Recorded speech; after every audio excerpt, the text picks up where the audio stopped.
Hello, friend. I'm here at Branson Meadows Cinema. I'm going to go see Welcome to Marwen.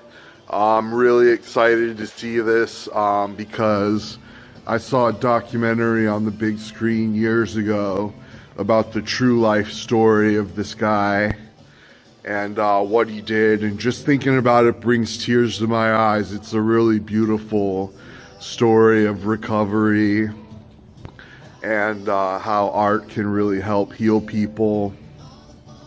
So I'm really looking forward to it. I hope it doesn't make fun of the guy. I'm looking for a real heartwarming, happy story of recovery.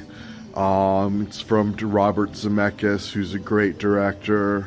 And my grandma's here. She's going to watch it with me.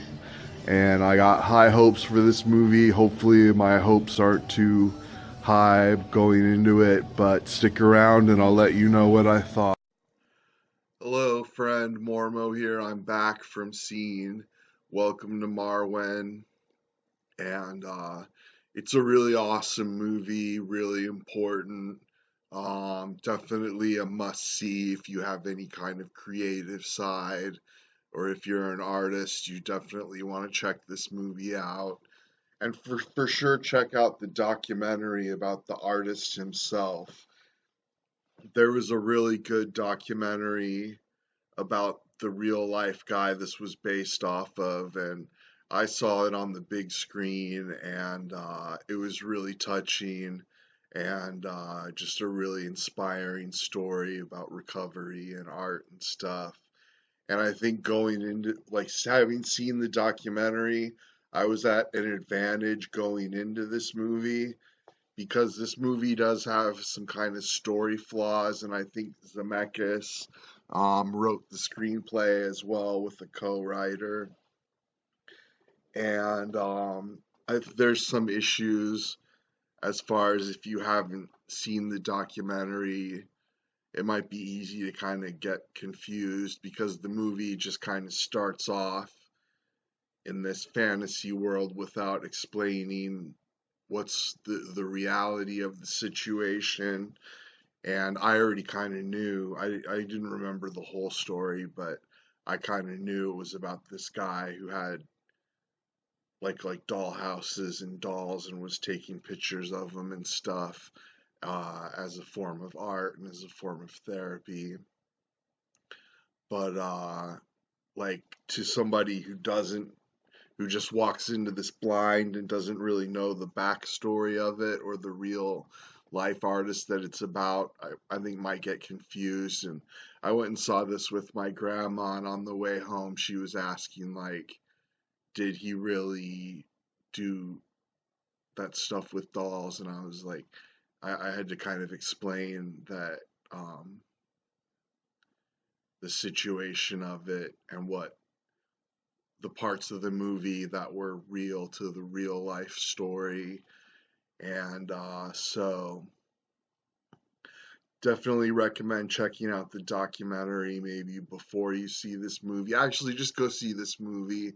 It was in a very small theater, like one of the smallest rooms of the theater we went to.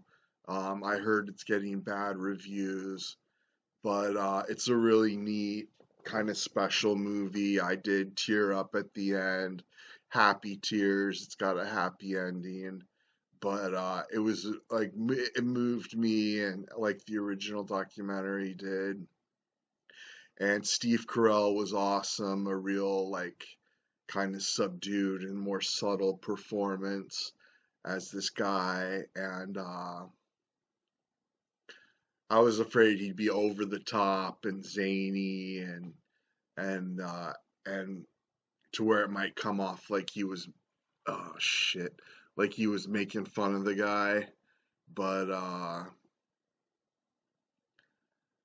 it wasn't like that at all. It was a very good acting performance by Steve Carell. The rest of the class cast was really good. The woman who was worked at the hobby shop did a really good job, I thought. The special effects were really good of all the animation of the dolls in the fantasy world. Looked really great. Um, it's a really fun movie. It's really timely with Trump in the White House and like Nazis in the streets and shit. This is about a guy who got stomped by a Nazi, and I was explaining to my grandma that that's how Nazis fight. It's always like 5-on-1. It's never 1-on-1 with Nazis. It's always a big group of them against one guy. It's always like that, and that's something that's unfortunately going on right now. So this is a timely movie, and definitely check it out, support it. It's probably going to be a big box office failure because like everybody just wants to see superheroes and explosions and fantasy epics and like these $100 million movies. That's all that Hollywood is putting out right now. And it's good to see a smaller movie about a real life story about real people and art and creativity and therapy. And it's just, I definitely recommend you go see it. Thanks for watching. Please like and comment, and please click the link in the description. Thanks so much.